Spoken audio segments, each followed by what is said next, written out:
Amen. Amen. I'll now hand over the microphone to the Minister of Information and Communication, who will take us through this post-election press briefing, first after the elections. Welcome, sir. Thank you. Thank you. Thank you very much.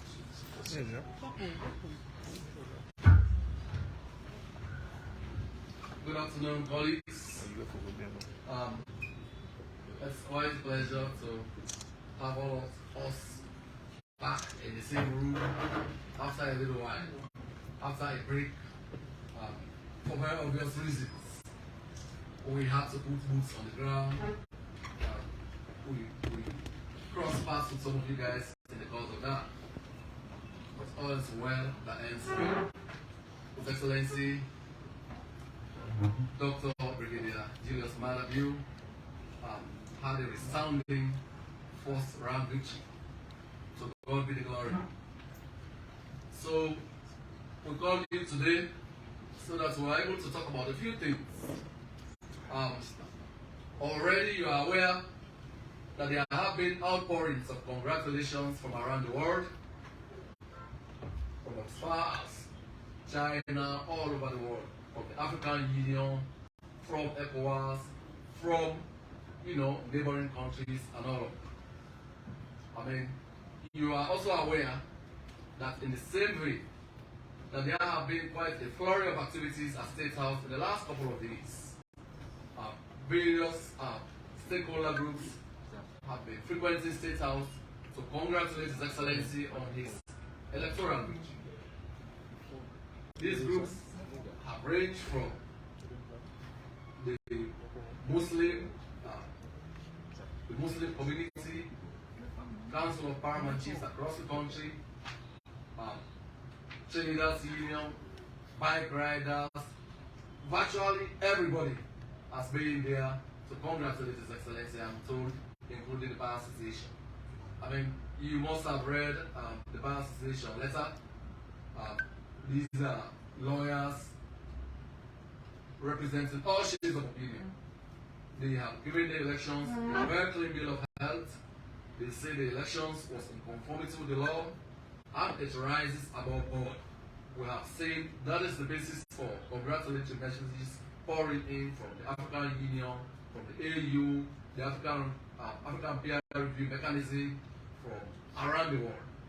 So His Excellency has set his eyes now on doing the job for which the people resoundingly voted for him. We are already aware of the big issues he's focusing on in this second term.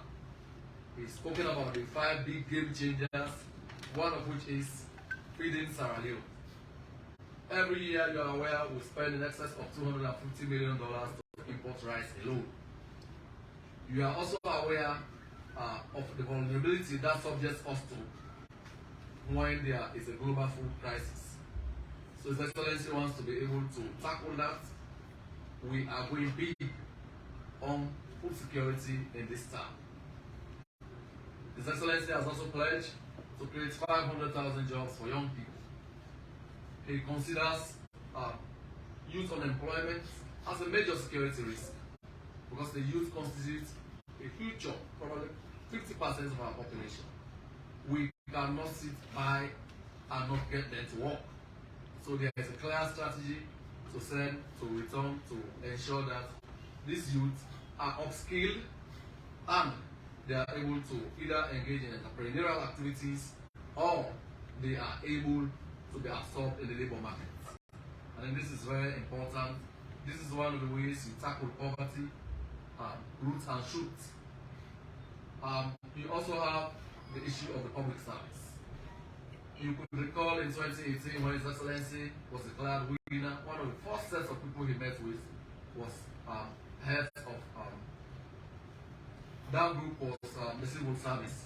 He met with all permanent secretaries and stressed his commitment to delivering public services more efficiently, and you use them as a vehicle to deliver that.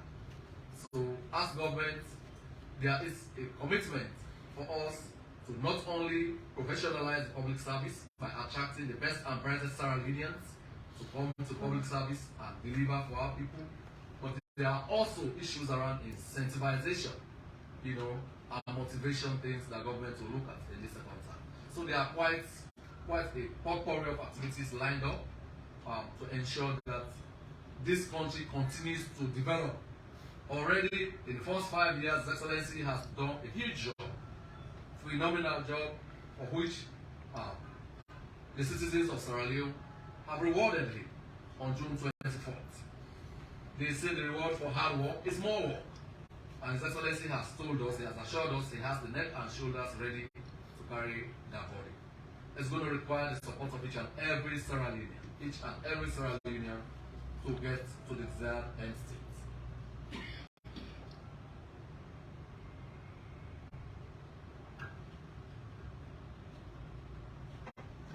Someone was supposed to come and set this up, right? No, I switched off. I'm talking about the presentation. No, put it through.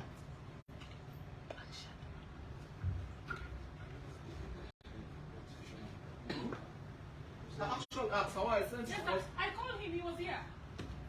Has he set up? Blanchard? Not the internet. Not the internet. We want to do a presentation. Where's the laptop? So no communication took place. I could have kept on and on and on waiting for this to happen. So colleagues, while we can be interacting, I have with me here No, this is a serious conversation. This is not, you are a Sierraleonean. A Sierraleonean cannot be a mercenary in his own country. You have a Sierraleonean here who is very interested in what has unfolded in the elections and the attempt by a group of people to problematize the elections. All in the process of delegitimizing His Excellency's overwhelming victory. So there is a gentleman here who wants to share a few thoughts with you. And in the media, it's very important that we have this kind of conversation. Because I know there are very brilliant guys in the media, but when you don't have all the facts, and when it's got to do with numbers, you and I cannot readily crunch numbers. When they want to confuse us, they bamboozle us with the numbers. So my colleague here will take you through this conversation. So we all live here with one impression that all of what we have had in the past was part of an orchestration to problematize the election. You will see that right here. Of course, no Sierraleonean believes that, but it's good to add to our knowledge of existing whatever we have. So now we can be having a conversation while it's set up. I'm open to questions.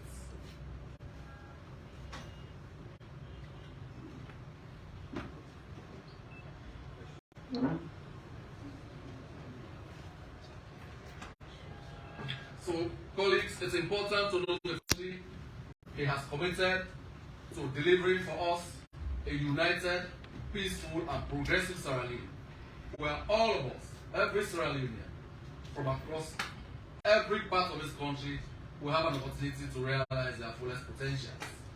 His Excellency, as a result of that commitment, in the task of building this country. He clearly recognized in an election, people go their various ways. You want to make Sierra Leone better, you want a brighter future for everybody, but you choose your own route, how you want to achieve it. This is His Excellency's tongue, and he wants to do a good job. He's extended a hand to everybody. So let us join, let us amplify that voice, let us re-echo it, let us shout it on rooftops so that every Sierra Leonean will contribute meaningfully to national development efforts. I think that is important to note. I'm open to questions while they set up the project. Yes, sir. Yeah, Mohamed Bakakamai from Youyi TV. Yes. We have seen in governance, what the government stand on that. And secondly, to just clarification, we saw yesterday a press release from the government stating that the advisors at State House, some of the advisors, they have been terminated. Their contracts have been terminated and they cannot use that. So I want to have a clarification on that. So your second question is correct. Okay? It's correct. Okay. The president exercises his discretion. He hires and fires. You don't ask him why. So don't ask me that question. No, I'm just The constitution so insulates the president. Nobody has any authority to ask him the use of that discretion. So yes, the press release is correct. Number two, so the business of elections are about representing the aspirations of our people. You mentioned the APC position. Those people who voted for the APC across this country will feel very betrayed if they don't take up their positions, particularly at the local government level. Local councils are there to serve as intermediaries for development for their communities, right? So those who voted will be unfortunate if they stick to that position. But I know that position should be reconsidered. It should be reconsidered. I call on them to reconsider it, if for nothing else but in the best interest of their people, who voted for them and who looks forward to them delivering services for them. Now other people have to ask, except if they have nominated you to ask all the questions on their behalf. If that's the consensus, then we can have this, we can continue to have it. No. But so let us hear from other people, right? But the nominated, I'm quite happy No, to. just a clear. No, let's hear from other people. Okay, thank you. Yes, thank you very much. Yes, sir. Oh, come on. I just want to ask you this, sir. Is it a crime in the United States of America for a foundation, an organization, an association, an individual, a group of individuals who, by all indications, are financing a group of political party in a given country with a purpose, without the knowledge of the government of the day, thereby bringing about a lot of opponents in the given election? Is this a crime? Two, in the case of the Gaza Foundation, which we had quite a lot, can the government of Sweden put the Gaza Foundation to court in the United States for having intervened in our country's political affairs, as we heard from those from Marcella and other people from the main opposition party? My third question, sir.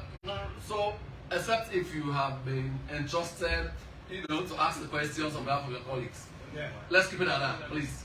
Let's keep it at that, because other people will have to have. So, to both of your questions, they are quite sound, they are so logical, they are so valid.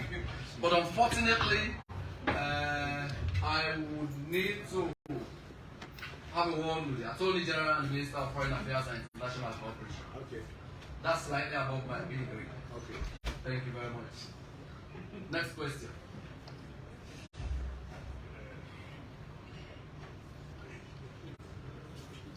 Okay, so are you set up? Yes. This is going to be 30%. Well, His Excellency's government is committed to that. So yes, the women must assert themselves. I want to get it 30%. Okay, so my question is concerning the government's plan to feed Sierra Leone. So what are the mechanisms the government has put in place in terms of education? Sorry, in terms of agriculture. Okay. To improve the sector, because as we can see, prices are going up every day. Even the local foodstuffs are very, very expensive. So what are the mechanisms are you guys going to use to feed the country? Yeah, good question. So let me answer that right away like I did the other ones, right? So you want to look back in the just concluded first term.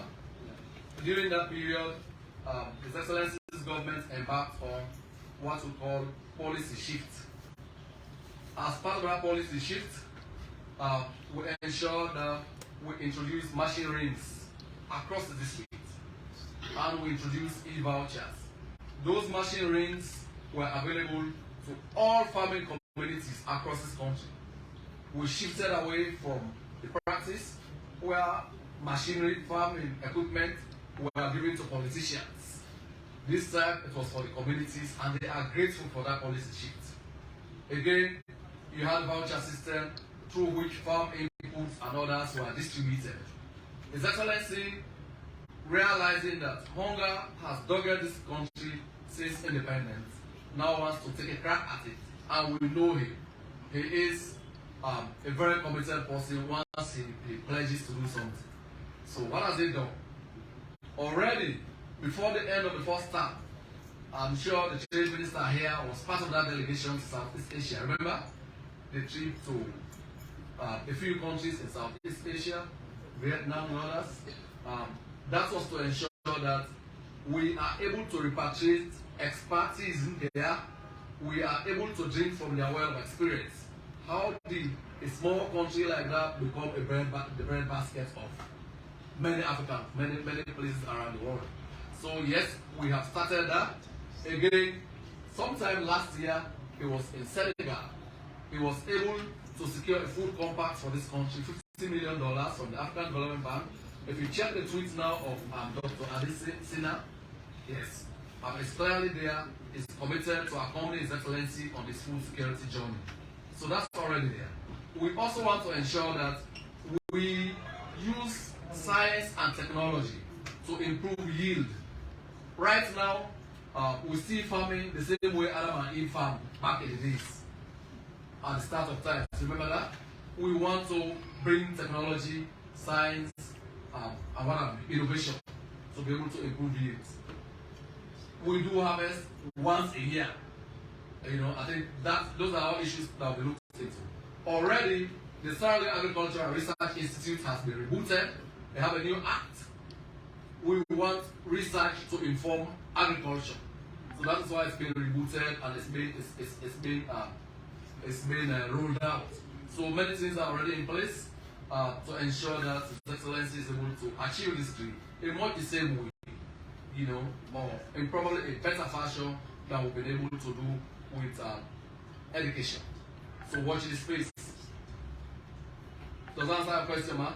Yes, sir. Thank you. Yes, please do. When you are settled, let me know. Yeah, George Williams, Salaries for Premier Newspaper. Yes, George. We all know that the government flagship program for the second term is agriculture. And the success of that can only be achieved if we are united as a nation. So I want to ask, what is the government doing to ensure that they bring sierraleoneans together? After election, let's forget about election. Let's focus on peace. Okay, good question. If you had been right, I did say His Excellency has set the tone. Right? In his acceptance speech, he did say, the elections have been fought very keenly, they have been won. ECSL has declared him the winner on the first ballot. He is now set to unite this country. That is why he is committed to remaining, to serve this country, to serve every Sierra Leonean equally, faithfully, and diligently. He has pledged to continue to be president for the whole of Sierra Leone. He has extended the hand of friendship, brotherhood, to the other political party leaders who are equally desirous of contributing to the development of our country. He is particularly singled out the opposition flag bearer to join him in the arduous task of rebuilding this country. So, again, we have been seeing a lot of delegations visiting His Excellency from across this country. Last time I was there, we had over 150 paramount chiefs from every kingdom. They came to congratulate him. And in each of those, in his response to each of those delegations, he stressed the need for peace, unity, and stability. Because we have all of these big dreams, all of this big vision, cannot be realized if we are not a united people. But I know say Boma, that's all we unite to. Because the left us university, you get for it. Not so?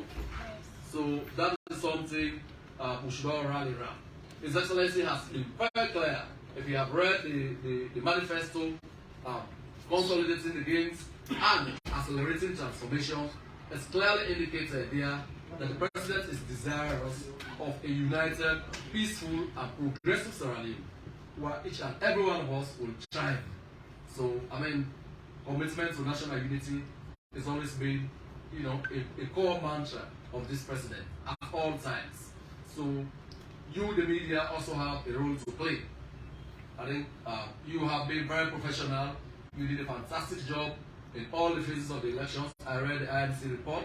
I spoke to other journalists who also came to cover the story. They are very impressed with your coverage of it. I think we should clap for ourselves. Let us clap for the media. You see, people, you don't clap for yourselves. But let us clap for President Bill. Okay, so I understand the slide is up now, and so it's time that I pack and leave the podium now. Thank you very much for my friend and colleague, Professor Adams. Professor Adams lectures at the University of Maryland. He has over 24 publications in highly reputed peer-reviewed journals. He also lectures in the PhD class with the teacher with Mane.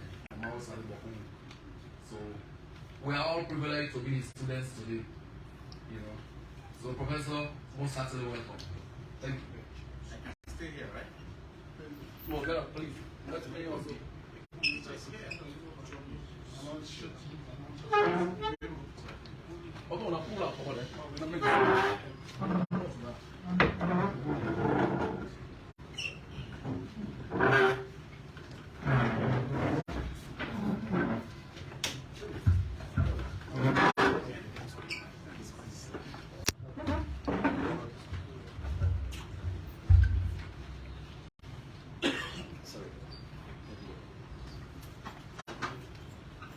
Good morning.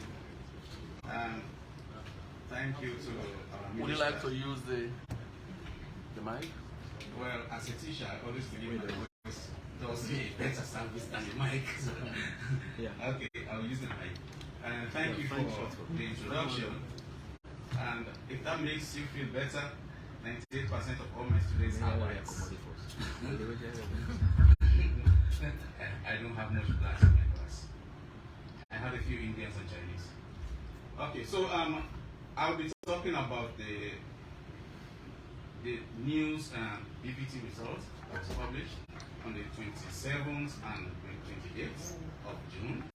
One just after 60% of the polls were announced, and the other after the final results. I am not here to bash them. I'm just posing questions that we all should be asking. Should we really question these results? Okay. First, what actually is PVT? How much do we know about PVT? I'm asking you, who can attempt to tell us what's PVT? Or who had the acronym PVT prior to these elections? So when PVT was done in Ghana, a video was made and delayed for 1 month prior to elections, explaining what is PVT, what are their methods, and how it will help the elections. When it was done in Ivory Coast, a video was made and played 2 months prior to elections. When it was done in Cambodia, a video was made and played on television 3 months prior to elections. Well, everywhere PVT is done, every stakeholder in that country knows what the PVT is about, what are the methods going in there, and why they are doing it. So I ask you, what is PVT? And none of you, as journalists who should be reporting on PVT, did not say they know what PVT is. Okay? PVT basically means parallel voting tabulation. It's not a survey. It's a parallel way of counting the actual results. It's not an opinion. It's not an opinion of the person conducting the PVT. It should not be an opinion of the voters. It should not be an opinion of anybody. It should be a count of the actual votes that occurred on that day. Okay. Some other people call it quick count because it's a fast way of counting the results. What is it used for? In most countries, they use it to monitor the elections. Because it's a sample, you are collecting a sample, you analyze that sample, you are able to use it to monitor how the election is going. In the US and other countries, they use it to make projections. I mean, if you have witnessed US elections, when the election is going, Sometimes you see they say too close to count, too close to call. Basically, the PVT result is saying that there's no more difference between the two. So they wait for the actual result. Or they say too early to count, to call. That means they are waiting for the actuals to come in. So what informs them is the actuals that is informing them that our PVT is right, not the other way around. So that's why they wait for the actuals to come in. It's a way to cross-check the results if they are accurate as well. How is it done? In most cases, a survey of few polling stations is done. If there are 1,000 polling stations, the undertaker will take a sample of those polling stations, randomly selected, scientifically randomly selected. So each polling station has an equal probability of being selected. Throughout the day, they will record any abnormalities that are happening at that specific polling stations, and they will announce those. At the end of the polling, at the end of the elections, that data, the actual vote record from those polling stations are put together and analyzed. That then is compared with the Elections Commission data for accuracy. Okay. So what are few characteristics of a good PVT or a quick count? Implications of elections are serious, as we all know. And the outcome of anything associated with election is very serious. Okay? They can be a flashpoint for controversy and tension, as we have seen in our case. So for these reasons, the National Democratic Institute, who is a pioneer of PVT, has recommendations on what to do on PVT when you are doing PVT. You have to collaborate with the election commission. And you are not doing it as an adversary to the elections commission. You are doing it to help them. So during the implementation, if you see something abnormal, it's incumbent on you to take it to the elections commission. You are not announcing it as a prior announcement, result announcement to the elections. Okay. You need access to the data. You can only get access to the data from the elections commission. PVT must be understood and accepted by all stakeholders. And in elections, who are the stakeholders? Who do you think are the stakeholders in elections? Maybe the citizens. The political parties, absolutely. The voters, and the election commission. Yeah. In Ghana, when it was done, all the parties were called in a room like this. Explain to them, this is what PVT is, and this is what we'll be doing. And all the parties accept. I'm not sure if SLPP or APC were invited. SLPP was not invited. Well, I don't know, I'm not sure. No, I'm saying I was head of communications. Okay. Yeah, for the re-election of the president. Like I said earlier, it should not be an opinion. It is not like when you are asking how many children will dance to Buga when it's played. That's not an opinion. It has to be actual, it has to be factual. It should not be partisan. It should be completely independent. The highest standards possible. And it should be grounded in statistical analysis. You are not guessing. You are not just choosing a sample size, for instance. You are actually using pure statistics to arrive at a sample size. If you say this is my margin of error, it should be grounded in statistics. It should stand the test. It should stand all the rigors. If anybody wants to subject it to scrutiny, it should stand that scrutiny. It should be transparent. All the stakeholders should know what is going in there. After the results are published, I mean, if you search online right now, just say for instance, Cambodia, PVT, you get the full results, including all the polling stations, including the actual votes that were counted at those polling stations. They publish everything. They don't publish snippets, they don't publish just the results. It's a whole document. So it should be transparent.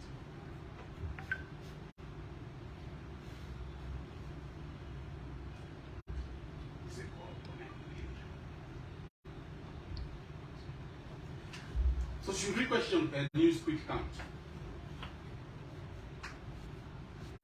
First thing I'm talking about is the sample size. Why I think we should. I'm not saying they are wrong, I'm just saying we should question it. And one thing is the sample size. Let's look at the moving parts. What constitutes the sample It's not something you just sit and say, Ghana use 800, I'm using 800. Nigeria use 700, I'm using 700. There are moving parts that you have to consider. Each country is unique. Within the country, each region is unique. Within the region, each sentiment is unique. Okay? If you take Sierra Leone, for instance, Falaba is quite different from Makeni in terms of voting. Within Kenema town, my hometown, Nyandiama is quite different from Lambayama. Nyandiama probably will go 70-30, Lambayama will go 95-5. So there are differences. Okay? So there are so many moving parts that you have to consider to determine your sample size. Why is sample size important? Because sample size determines the reliability of the PVT result. Okay? If you have 11,000 polling stations and you sample only 2, how representative is that 2 on the 11,000? That's how important the sample size is. 3 things determine the sample size. How confident are you going to be in the PVT results is one. A statistics we call it confidence level. The NDI recommends that we use the highest possible confidence level. That is 99%. What does that mean? That if we do reach 100 times, 99% of the time, it will fall within our result that we are getting. We leave error for man. If you select 90%, you are saying that if we don't need 90 times and 100 times, 90% of the time will be right. 10% of the time we will not be able to explain what's happening. So NDI says we should use the highest, 99% confidence level. NDI also suggests that we should use the tightest margin of error. What is margin of error? Margin of error is the allowance you give yourself. So the sample size. So the error between your sample size and the total population. Let's say you choose 500 polling stations out of 11,000. That allowance you are giving, that the rest of the 11,000 will vary by this from my 500. That is the margin of error. Okay? NDI says that your design margin of error should be as least as possible. They actually gave a number, it should be less than 0.5% margin of error. Cambodia used 0.012%, less than 0.1%. Ghana used 0.36%. All countries use very, very small margins of error. And the other moving part is heterogeneity. How different is the voting population in terms of voting for their parties? For instance, if you take Freetown, it's quite heterogeneous. Probably I would say 0.6 for APC, 0.4 for SL. If you take Makeni, it's probably 0.9 for APC, 0.1. So Makeni will be much more homogeneous, and Freetown will be much more heterogeneous. And if you are determining it, whereas 10 polling stations will be enough to capture the sentiments of all people in Makeni, even 50 polling stations will not be enough to capture the sentiments of people in Freetown. So as the society is getting more heterogeneous, you need more and more polling stations. A larger polling station, the number of polling stations will help you get the actual sentiments of the people. Okay? So NDI suggests that we use the NDI suggests that we use the highest score for heterogeneity when we are calculating, and that's 0.5. Basically, you are saying both the parties have equal chance of winning when you are doing calculating the sample size. Okay. So these are NDI's recommendations. Very tight margin, and the most competitive score, 0.5. So I did just some. If I use this and put it in the formula for calculating sample size, I get a sample size of about 3,700 polling stations, if I want to be accurate. For Sierra Leone. Yep. Yep. For Sierra Leone. Out of the 11,000, if I use strictly these NDI's parameters, minimum I need is 3,700 polling stations to be sampled. But because of resource availability, NDI and everybody else knows that it requires a lot of money to sample up to that much. Allowances could be made. You can relax, for instance, the margin of error to 0.2%. If you do that, the number of polling stations that you should use is about 1,250. New used 750. I'm not saying they are wrong. I'm just asking, how did they arrive at the 750 and why? and they owe that to the people of Sierra Leone. Why do they think their 750 is accurate? It's way below the people that they are suggesting they use as consultants, way below what they publish. Okay.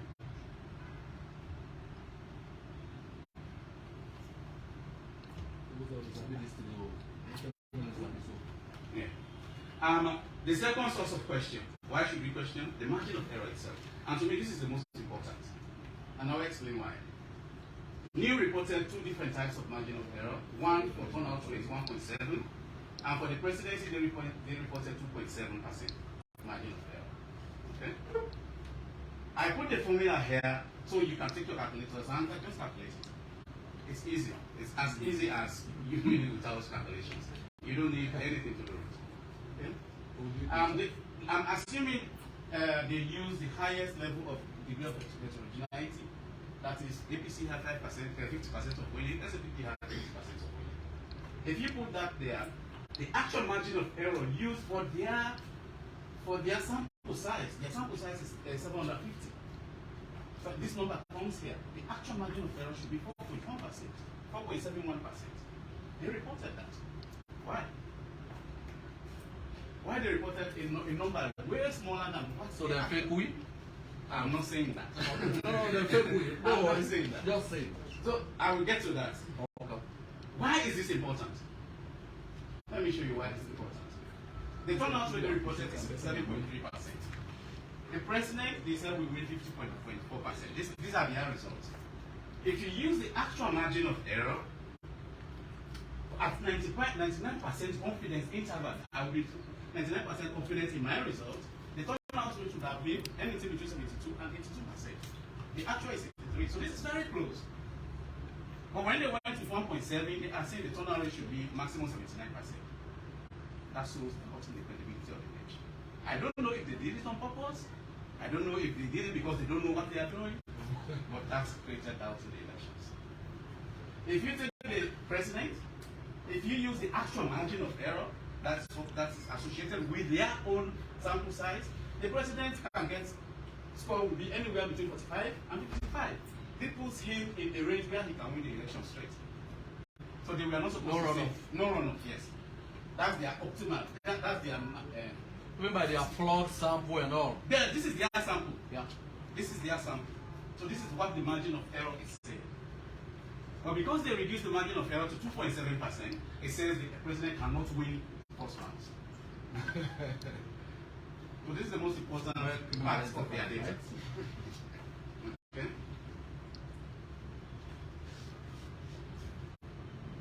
Here.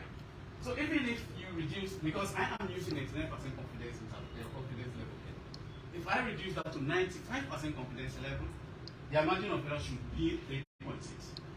If I reduce it further to just 90%, their margin of error should be 3. How did they arrive at 2.7? I want to know. I'm not saying they are wrong in what they are doing. I'm not accusing them of anything. I just want to know how they arrive at 2.7. They will not respond. Very disrespectful to the country. So we need you to help us understand how they arrive at the numbers. I have theories. In social studies, always when we do study, we come up with theories. What are the theories? Sincere ignorance. That they didn't know. Probably they were using one of those canned statistical packages, like SPSS. It's quite common here. Or StatSat, it's quite common here. If you use those, they give you a points estimate, and they give you what we call standard error, not margin of error. They measure two different things. The standard error measures the dispersal of your sample, not the error from your sample to the wider population. They are two different things. If you want to move from standard error to margin of error, you have to multiply your standard error by your confidence level. Okay? So it's possible they took the results from their statistical package and published that as the margin of error, which is white. I don't know. Ignorance. Yeah. Next, probably it's intentional and then so misleading. I don't know which is which. Only new can tell us. Sample selection is another source of question for you. They use 750, that is fine. And on radio, we force them to tell us how they distributed it across the country, which is also fine. What they fail to understand is what I was talking about, heterogeneity, for instance. How did they distribute it within Kenema district? Are the 71 polling stations in Kenema or in just Kenema town? Or did they distribute it throughout the Kenema district? We need to know that. I wouldn't know because they have not published it. Because if you put everything in Kenema town, there is a difference between how urbanites vote and how rural people vote. In most rural settings, it's one way. Everybody goes one way. In urban settings, because the population is much more heterogeneous, people vote in different ways. So we need to know how those polling stations were distributed throughout the country. Okay. At minimum, if NIL doesn't want to give us their raw data, let just give us the stations. For example, this polling station, this polling. We can go to NIL and get that result, and we can look at their numbers.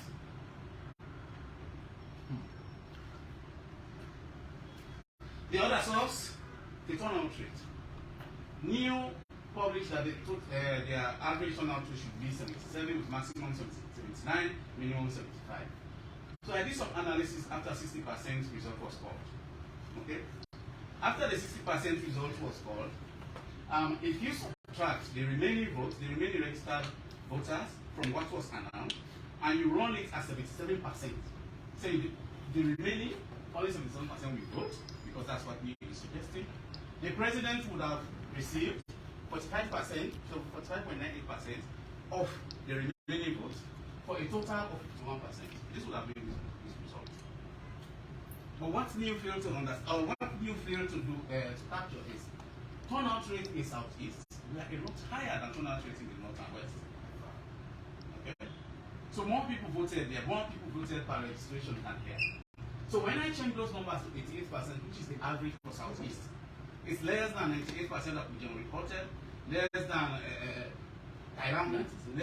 less than all the others. When I use 88% and just project, the president will score about 56.25%.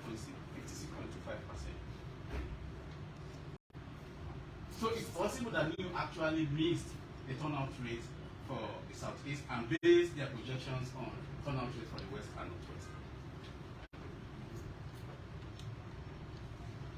The other source of question is, who are you? Who is behind them? I am not going to answer those. I will leave those questions to you. So in summary, I want us to look beyond these numbers. Let's look behind the numbers and let's figure out what makes up these numbers. How did they arrive at these numbers? What parameters were used? What's the statistical confidence level? Because they did not announce that. They did not put what's their confidence level, which is very, very important. Because if you give a result and say at 50% confidence level, this is my result, I know half of the time you'll be right, half of the time you'll be wrong. But they did not announce that. They did not tell us what's the confidence level. We need to know that. And let's look at that. Let's look at all the numbers behind it. Who are the people behind these numbers? Any prior motivations? Any biases? Those are the questions we need to ask. And let's conclude. It should not be about the ambitions of an individual politician or of any color. Nor should it be about the preferences of non-sierraleoneans. It's about 8.4 million people who would suffer subsequently any negative consequences of the actions of the few back. I dropped the mic.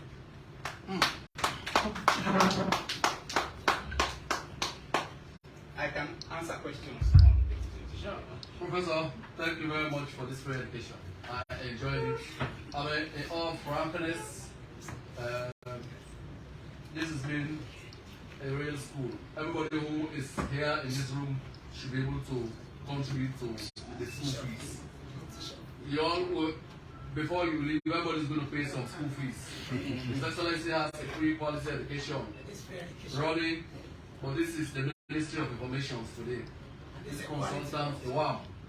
I'll tell you what I have learned today is so insightful. Before now, we just say about PBT. You know, this is PBT for lay readers.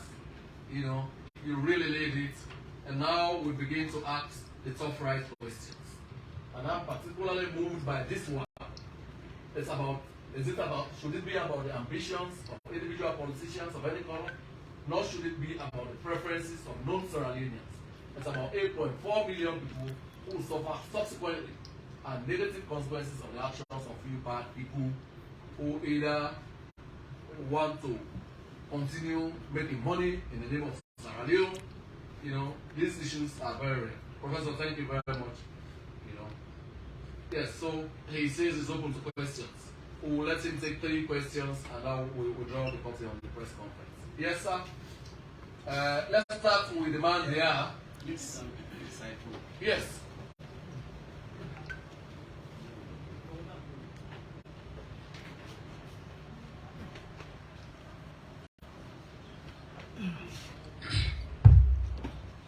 Yeah, good afternoon.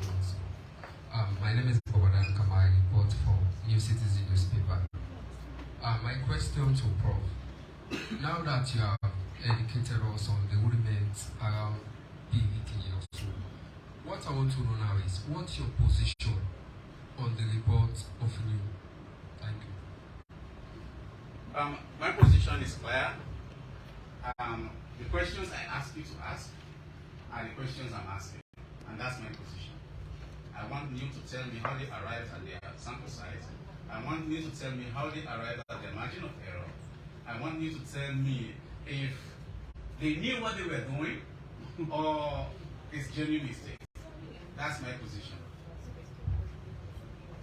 But you are here now, so I think you are the best person to answer that question. And you can follow your questions to Master Samuel. I had already forwarded those questions to her.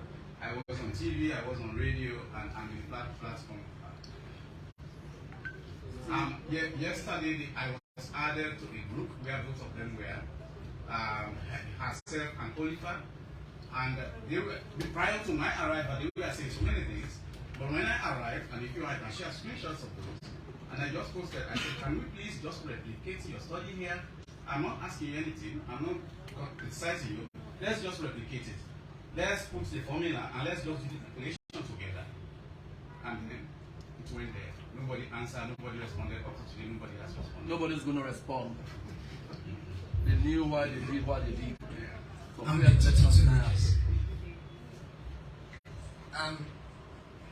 actually, it's a clear education to us, very new but explicit. And this should not be limited to us only here. What I will love to see is like if the nation can gain from this education, because we are all on, if you are not on TV, more of TV, we are in the TV stations. They are recording it now, either they play it or they see you live demonstrating what you've done to us. We have got a clear basic, and we can argue it well now without no controversy. And we want, if we take this education down to others now that have been blind politically, they will not absorb what we will tell them. But if they see you and the new members from top to bottom see you educated, if they think you are lying, let them argue. Because you'll be there. So it's like we face you now. Let the public face you too. And they will not listen. Silence means consent. Wherein, if you do that and there is no reaction, then everybody will have it down that it was false. But if that one is not there, we have political minds which is being very much full of tricks. And everybody will say, well, let that man just go tell me what they don't go tell and they go tell me. But when you are there on spot, if they won't let them ask you straight, then I think we'll lead this we'll forget about this. Then supporters that are blind, people yes, my question is, I'm suggesting, I'm telling him what he should do. My question is coming out for the minister. Okay, then I can sit back, right? Yes. Okay, thank you. You is to demonstrate this that you've done to us so that the nation will gain from it. But the question now for minister is, with all this, we've had them, they said they are not partaking. What will be the stand for the government? If at all they stand on it that they are not at all partaking in the governance, what will be the position of the government? That question has been asked, right? Yeah. Yes, well, so you were, you know, so okay, so the position is this. Those people you mentioned, the APC, who have indicated they wish to boycott the various levels of governance, will be doing a big disservice to the people across this country who put their faith in them and voted them to various positions ranging from parliament to local councils. Those people had hopes, they had aspirations, they want more service delivery, they want progress for themselves, their families and their communities. So it is my hope that the APC will reconsider that position. Otherwise, it will be a big betrayal of trust, you know, of those people who voted for them. Thank you. Yeah. I don't want to help the professor for most of the questions he asks here, sir. Sir, throughout the electionary history of Sierra Leone, New was known as a watchdog, and its tabulations were kept secret. They were not known to the general public. A big surprise we got this year was that me in particular as an investigative journalist, I received quite a lot of questions that I asked the Honorable Minister before about Qatar's intervention in this radio election, which was made known by the EU itself. We asked the question, how did they come into it? But what you've said, we then knew as a technically competent body to tabulate a given election, never did from this country. And as a Swedish journalist, I think I should be patriotic enough to say this throughout my investigations. And there was a woman who equally confessed here, including a flag bearer who confessed here, that they received help from the Cancer Foundation, which I know that Cancer Foundation was done, excuse me, sir, for humanitarian reasons, for helping countries to solve their humanitarian problems, if I'm right. I was there as well. I don't know where the headquarters is, and whether it's based in Florida and Miami or whatnot. I'll say it clear to the minister that this is the first time that I'm hearing from you. And as Swedish, we don't like this to repeat again, because the president is talking about peace, which is about peace and national cohesion. My question is, excuse me, Mr. Minister, please listen to my question. My question is, what will be the plight of Swedish in coming elections will allow this to go this way without investigating it and making it come to a stop once and for all? Because we'll never see this in this country. We're in an institution which is not sufficiently grown enough to give an election, makes contradictory results when a given institution which is constitutionally mandated. Thank you. Thank you. So, I don't know. This one is not okay.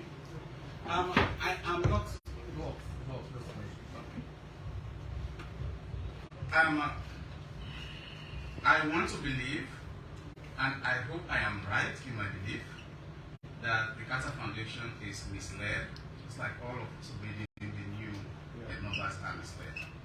I want to believe that the Carter Foundation is not here to do the wrong, but they have been fed the wrong numbers, and so they are reacting on these numbers.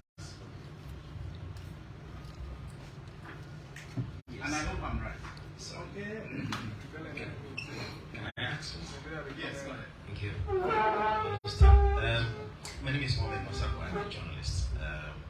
Thank you very much, Doctor, for your analysis. This shows a lot of credibility issues so far.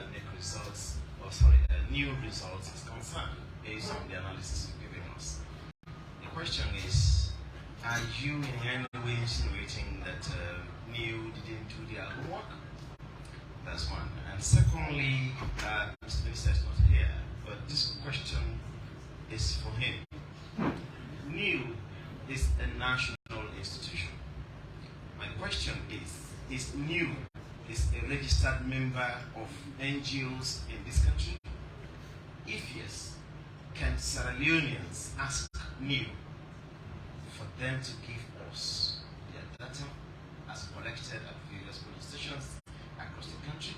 Because as it is, it's raising tension, it's creating problems, and I think it is not fitting for them to come up in the open and tell us as to how how they went about their expose. Because this one you've explained to us clearly shows that new is not new and new is not genuine. Thank you. To answer my part of that question, I am not saying they did not do their homework. I am saying that whatever they did, there are two possible explanations. One is sincere ignorance coupled with arrogance, and the second one is deliberately doing the wrong thing to mislead. I don't know which is which. Only New has the answer to that. Yeah, Judge Williams.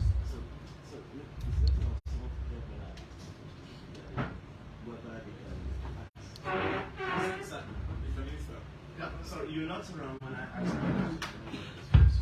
All right. So I was asking whether New is a national institution, and so whether they are registered with the NGO formality. That is one. And if yes, can Sierra Leoneans demand New for them to publish whatever they have as a data? Because this is very important. As I said, it is misleading, it's creating tension, and of course it raises a lot of credibility issues. Well, so Professor Adams, as a Sierra Leonean, has already made that request. You also have rights because they are acting very dodgy. They don't seem to be cooperative. You have made insinuations. You have now been challenged. Publish your result. Make your data available so that we can subject it to scrutiny.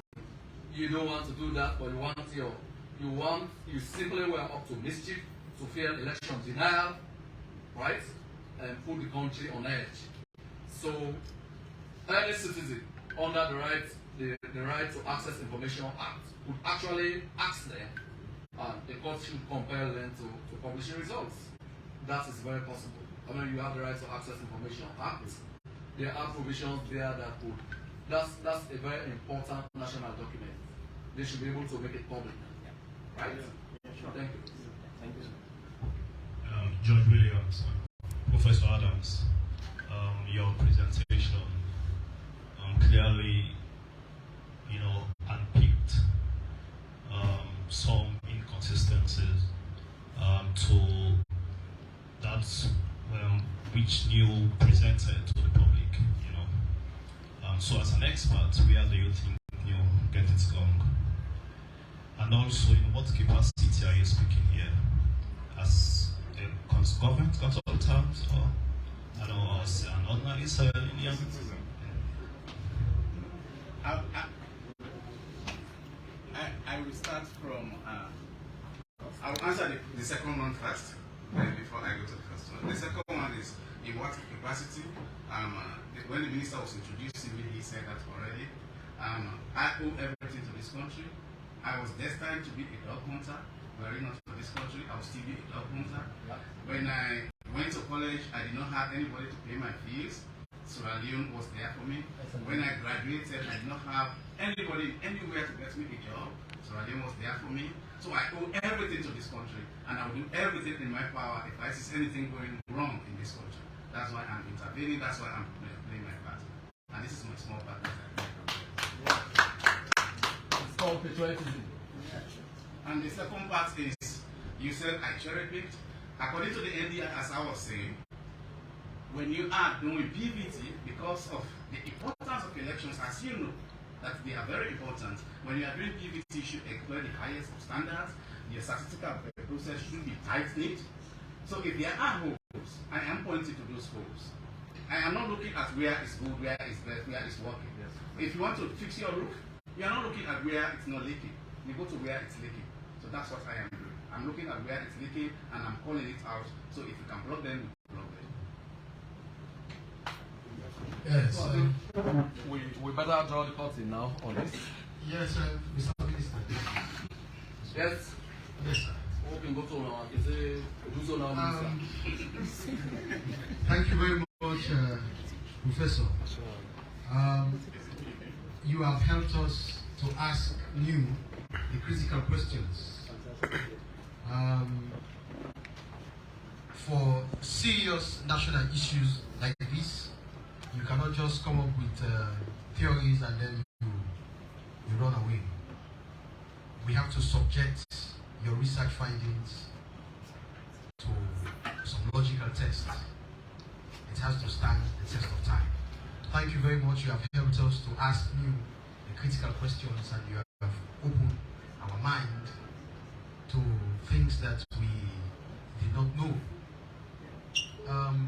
It is now incumbent on you to come out clearly and explain to us, the people of Sierra Leone, their methodology, how they go about their research, so that we ask them the critical questions to save this country from further embarrassment as it is, because now the opposition strongly cling on to new.